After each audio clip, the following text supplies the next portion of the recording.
여러분 안녕하십니까? 여수 MBC 뉴스데스크입니다. 화물연대 총파업이 2주째를 맞았습니다. 그런데 어제부터 광양항에서는 파업 차량이 철수하고 물류 운송이 정상적으로 시작됐는데요. 화물연대는 거듭 파업 철회가 아니라며 다시 운송 거부 등 투쟁에 나서겠다고 밝혔습니다. 유민호 기자입니다. 광양항 국제터미널 앞입니다. 화물차들이 쉴 새 없이 게이트를 드나듭니다. 구두에 쌓여있던 컨테이너를 싣고 도로로 빠져나갑니다. 도로 양쪽으로 쭉 늘어섰던 화물연대 농성천막과 차량도 보이지 않습니다.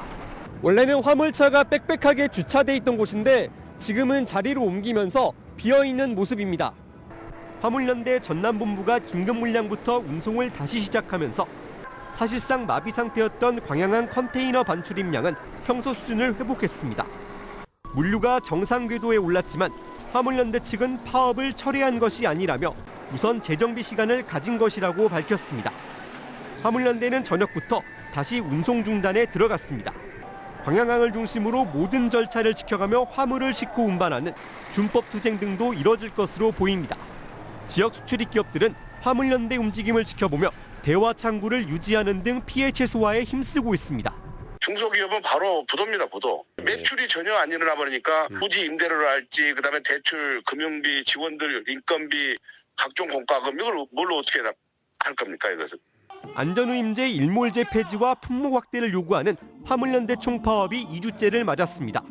정부가 시종일관 강경한 태도를 보이는 데다 화물연대와 대화도 이뤄지지 않고 있어 물류 차질이 길어질 수 있다는 우려가 나옵니다.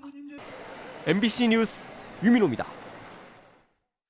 영호남 지자체들이 지역 발전과 현안 해결을 위한 사업들을 정부와 국회에 건의했습니다. 전남과 경남 9개 지자체로 구성된 남해안 남중권 발전협의회는 광양 사천간 국도 2호선 확장과 여순사건 특별법 개정, 고흥 우주항공산업 육성 등을 요구하는 건의문을 채택하고 이를 정부와 국회에 전달했습니다. 영호남 지자체들은 또 앞으로 지역 간 연계 관광을 적극적으로 추진하고 내년 순천국제정원박람회와 하동 세계 차 엑스포에 대한 홍보를 강화하기로 뜻을 모았습니다. 석유화학업체가 밀집해 있는 여수산단에는 오겠다는 기업은 많지만 내어줄 땅이 없습니다. 대안으로 율촌 2산단을 조성하기로 했지만 사업 추진만 10년째 여전히 지지부진한데요. 대책 마련이 시급하다는 지적이 나오고 있습니다. 김단비 기자입니다. 1967년 조성된 여수 국가산단. 3,200만여 제곱미터에 280여 개 업체가 입주해 있습니다. 하지만 이미 오래전부터 포화 상태에 달해 기업을 유치할 땅이 부족하다는 지적이 제기돼 왔습니다.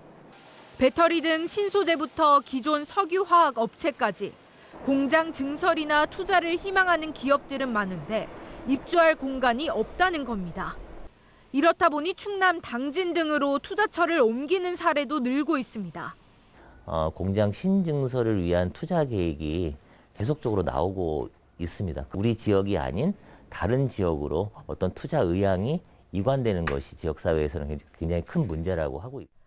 이 같은 부진안을 해결하기 위해 10여 년 전 율촌 2산단 조성이 대안으로 떠올랐지만 사업 추진은 지지부진합니다.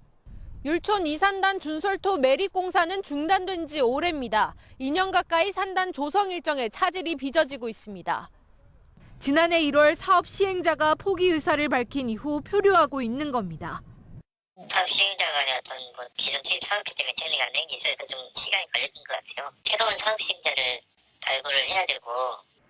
광양항 광역 준설토 투기장 조성과 여수 정량지구 개발도 추진되고 있지만 용지 면적이 좁습니다. 석유화학단지가 있음에도 불구하고 이와 관련된 중견 중소기업 산업단지가 없다는 것이 이어서 큰 약점이 되고 있습니다. 율촌 2산단 조기 조성이 꼭 필요한 상황입니다. 국가 기간 산업으로 그동안 지역 경제를 떠받쳐오던 여수산단. 미래에도 지역 경제 성장을 주도할 산단 활성화를 위해 부진한 해결이 시급한 과제로 떠오르고 있습니다. MBC 뉴스 김단비입니다.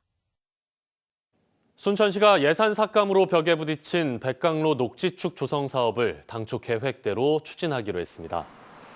순천시는 호남 고속도로에서 시내로 진입하는 조례동 두산위브 아파트와 조례 사거리 구간 2.1km의 백강로에 이면도로와 완충 녹지를 조성하기로 하고 최근 시의회에 81억 원의 추경 예산을 제출했지만 전액 삭감됐습니다.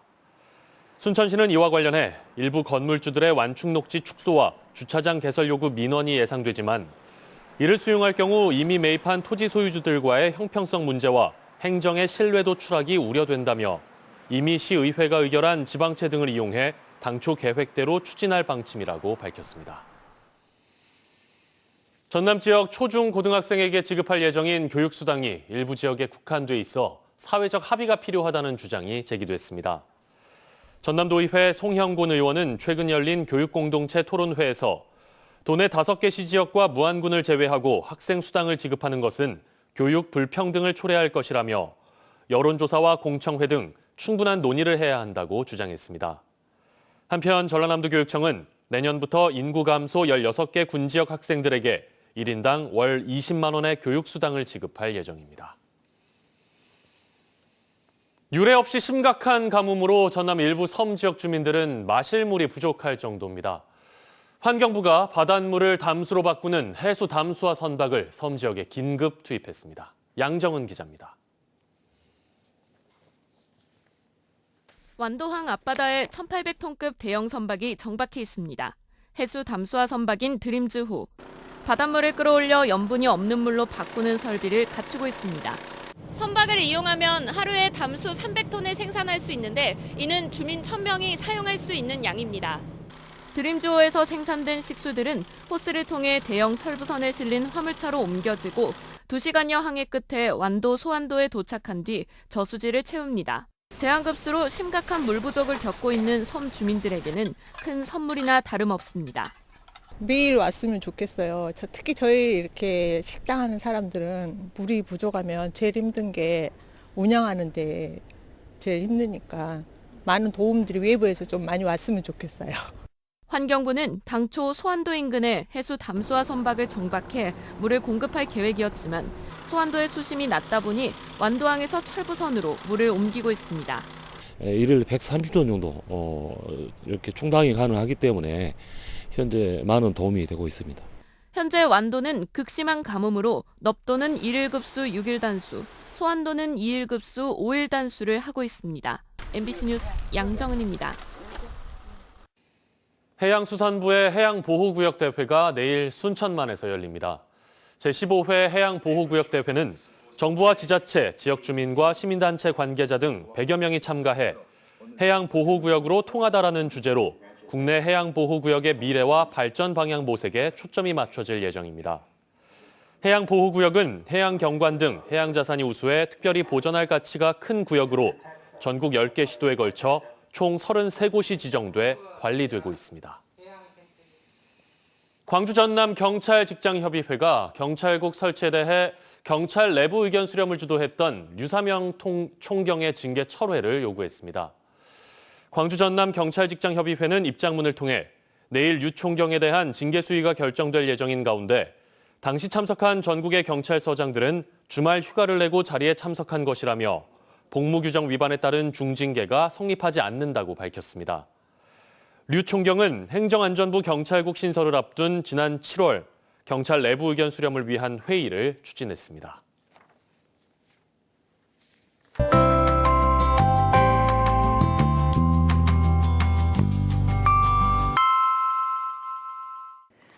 날씨와 생활정보 정리해드리는 생활포커스입니다. 해양 관광도시 여수에서 지역 농특산물을 활용한 빵들이 인기를 얻고 있습니다. 전남도에 따르면 돌산 갓을 넣어 만든 갓버터 도나스는 하루에 600박스가 팔린다고 하는데요.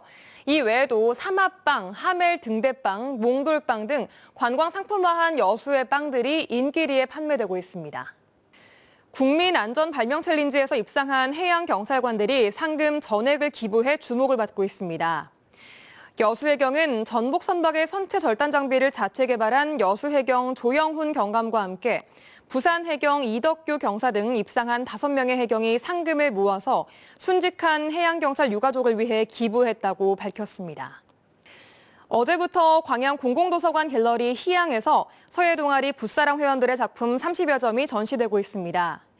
오는 23일까지 이어지는 목향 가득, 감동 가득 전시회에서 진한 목향의 감동과 함께 한 해를 마무리해보시는 것도 좋겠습니다. 큰 눈이 내린다는 절기상 대설인 오늘 절기와는 다르게 매우 건조한 날씨가 이어지고 있습니다. 현재 여수와 순천, 광양까지 건조주의보가 발효돼 있는데요. 화재 사고 나지 않도록 불씨 관리 잘 해주셔야겠습니다. 낮 동안은 추위가 주춤했는데요. 내일은 기온이 더 오르면서 큰 추위 없겠습니다. 내일은 구름만 많은 가운데 자세한 지역별 기온 보시면 아침 기온은 여수가 5도, 순천, 광양 2도, 고흥은 0도 보이겠고요. 낮 기온은 여수 12도, 순천, 광양 14도까지 오르면서 낮과 밤의 기온차가 크게 벌어지겠습니다. 해상에도 구름 많고 흐린 가운데 바다의 물결은 앞바다에서 0.5m, 먼바다에서는 최고 1m로 잔잔하게 일겠습니다. 내일 여수의 만조 시간은 오전 9시 15분, 간조 시간은 오후 3시 17분입니다. 지금까지 생활포커스 송유라였습니다. 계속해서 희망 2023 나눔 캠페인에 성금 보내주신 분들입니다. 순천 신흥중학교 신흥 나눔장터 41만 7,910원, 다합 농촌 지도자회 일동 30만 4천원, 순천시 나간면 운동마을 주민일동 10만원, 목촌마을 주민일동 10만원, 신전마을 주민일동 7만원, 순천시 나간면 송기마을 주민일동 7만원, 흥림마을 주민일동 6만원, 덕천마을 주민일동 6만원, 화목마을 주민일동 5만원. 성금을 보내주신 분들께 감사드립니다. 희망 2023 나눔 캠페인은 1월 말까지 접수합니다.